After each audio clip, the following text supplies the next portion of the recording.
just taking a few cutaways in the meeting. Yes, in the fullness of time. How is your food going? I'm been right. Ask him who has been on his case. He's been right here. I've told you, never allow. Kuna vitabu vilikuwa nafanya na yeye. That is the reason. No, I've always told you the success story of Yasa. They say the version of you, and you know, I look at it, the Gen Z, to hold on to, see tumeondoka. Wanaambiwa wale wamewafikisha hapa, kuna mtu alikuwa anajua Professor Jani. With the actual story. Look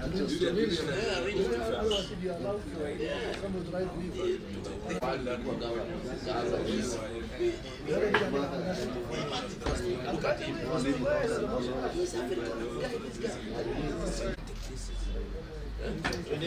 But it's a better way to example writing your own number.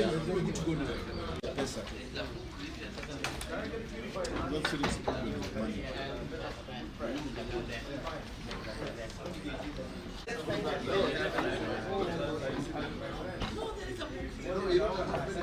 A minute. Oh no. Wrong.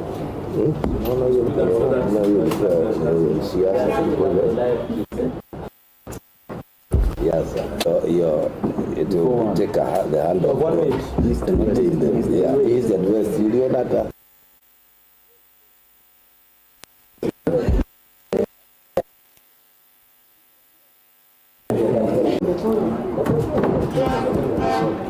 I think we can start.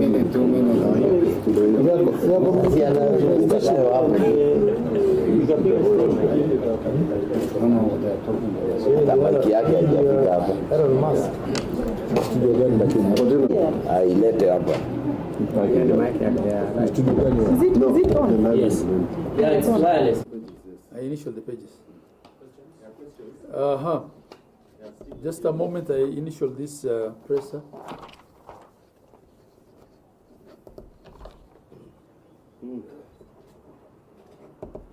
Yes. Still waiting for they expect to see it. And then the other one will be on the status of the mediation that we know an 18-member committee was set up recently with regards to the equitable credit for the counties. Thank you. From what we know, Najua maswala tumeyazoea tu bungeni, lakini langu sijui labda kama litachukuliwa na mwenyekiti wa afya, manake ukiangalia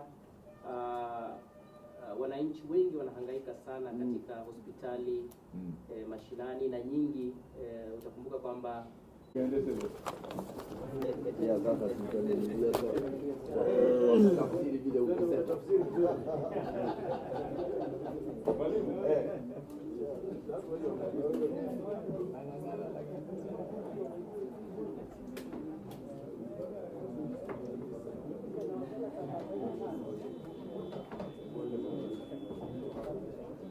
we note with great concern the delays by the controller of budget to approve requisitions for the withdrawal of funds. This is unacceptable to an institution that's supposed to be facilitative. We call upon the controller of budget to stop being a bottleneck to this process and ensure counties access their funds in a timely manner. Counties are receiving 50% of the equitable share based on fiscal year 2023-24's allocation. That's previous year's allocation. This is just a stopgap measure that the Council of Governors sought to ensure continuity of operations in counties due to lack of a county allocation and Revenue Act. The National Treasury, even on the basis of these arrangements, is yet to disburse 63.6 billion for October and November 2024 allocations. However, by December 2024, the 50% will have been exhausted, which means county governments will not receive any disbursements from January 2025. If the process results in a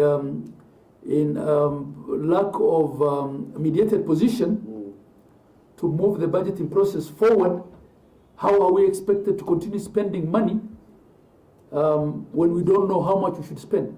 Counties now don't know what to commit, what not to commit. They don't know whether to do supplementary budgets or not. And we're saying, is it fair that life moves on for national government because they went ahead and did a supplementary appropriation based on a dollar that has not been amended yet, right? We cannot do the same unless we have a CARA that has been assented to. I think these are some of the things that we need to look at, even going forward, so that this kind of stalemate does not hold the country to a grind. And to the best of our knowledge, a date of return back to the negotiations has not been announced. We are well into the 30-day available under the law for this exercise to be completed. And within that 30 days, mediation ought to be completed. Else we will be in a serious crisis, because we will have a DORA that's not supported by a CARA, and both houses of Parliament will need a 2/3 majority to overturn the presidential memo that returned that CARA, which we don't see happening. There's also another imminent problem in that the houses are likely to go on recess, and from what we gather, according to the calendar, are unlikely to come back before February of next year. And you know, our fiscal year ends in June. So there ought to be sufficient time between when this budgeting process is finalized, consummated, and the fiscal year end, to allow us to implement the budgets. We note that as of May 2024, the total outstanding debts owed to county governments by the defunct National Hospital Insurance Fund, NHIF, was Kenya shillings 12.9 billion. So far, only Kenya shillings 3.8 billion of this has been remitted, and counties are currently still owed 9.1 billion. We call upon the SHA to expedite the payment of pending claims under the NHIF and SHA. This will allow for timely payment of our vendors, as well as effective service provision for the patients. For the SHA registration to succeed, first of all, we need to pay the CHPs. How do we pay when there's no money?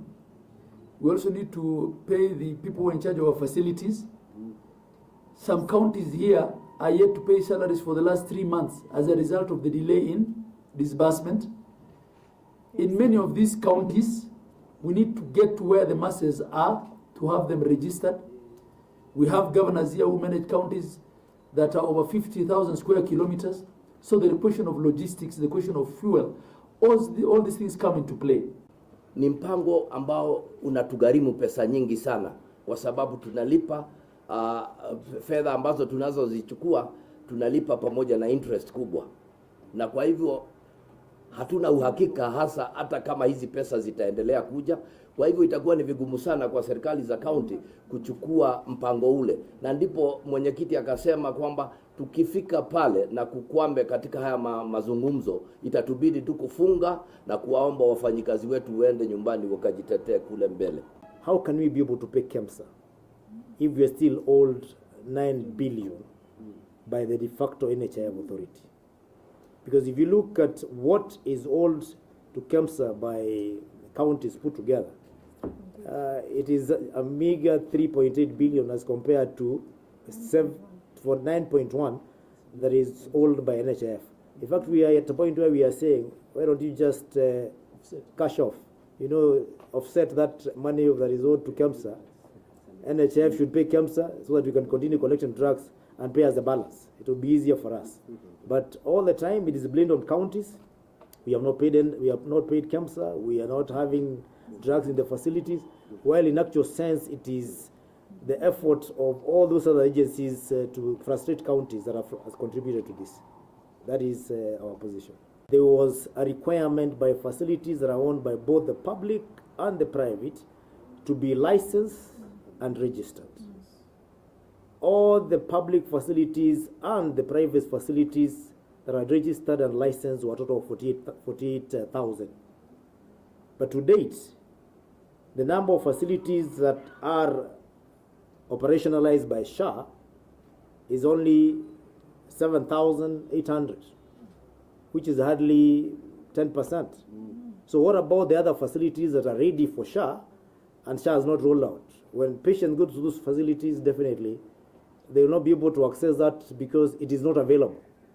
And therefore, we have to pull up our socks both on the side of SHA itself and the public to make sure that they register themselves. Only then will the system start working 100%, and we stop having this issue of SHA is not working. It's not working because all of us have a role to play, which we have not played, for that matter. Out of the population of almost 60 million Kenyans, only 14,000 have registered.